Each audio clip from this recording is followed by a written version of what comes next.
يسعد صباحكم أو مساكم أينما كنتم. أنا رفيق عادل وأنتم بتتابعوا برنامج أصل الحدوتة. إيه هي عوامل تكوين الشخصية؟ يلا نبدأ حلقتنا معاكم ونعرف الحدوتة سوا.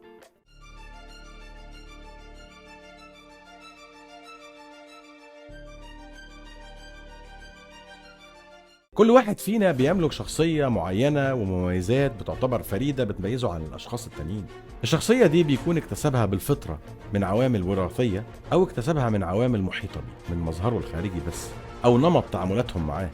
في الحالة دي ده بيعتبر خطأ إن أنا أقيم الشخص اللي قدامي من نمط حياته أو تعاملاتي معاه، لأن في الحالة دي لازم أطبق دراسات.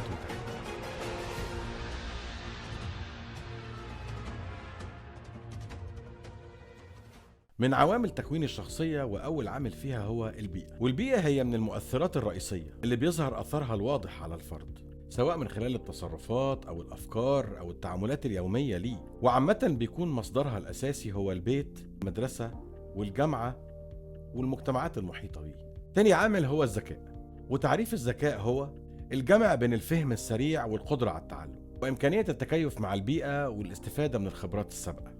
وطبعا مستويات الذكاء ما بين الأفراد بتختلف كتير جدا جدا عن بعضها، وفي الحالة دي بيعتمد قياس الذكاء على بعض الاختبارات والتطبيقات العملية المدروسة. ثالث عامل في تكوين الشخصية وهو المزاج، والمزاج بيأثر على النفس البشرية أو على شخصية الفرد بشكل مباشر جدا.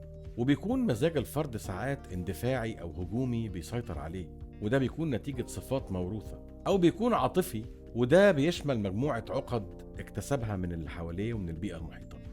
رابع عامل في تكوين الشخصية هو الخلق، وده بيعتبر أهم عوامل تشكيل الشخصية، واللي بيدي شخصية صفات كتير جدا زي الخير والشر والكذب والتعاون والصدق والخداع والمثابرة. ومعظم الصفات دي بتبقى موجودة في الشخصية أو في الفرد، مفيش حد أحسن من حد.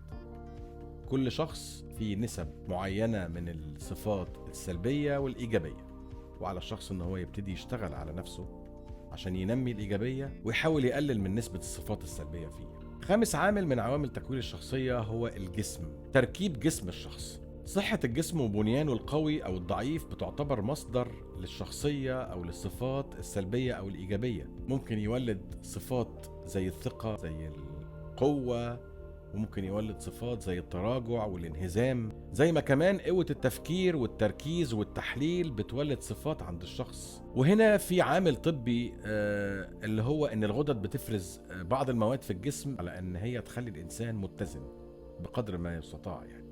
كنت معاكم رفيق عادل في اصل الحدوتة، واستنونا في حواديت جاية كتير. اشوفكم على خير.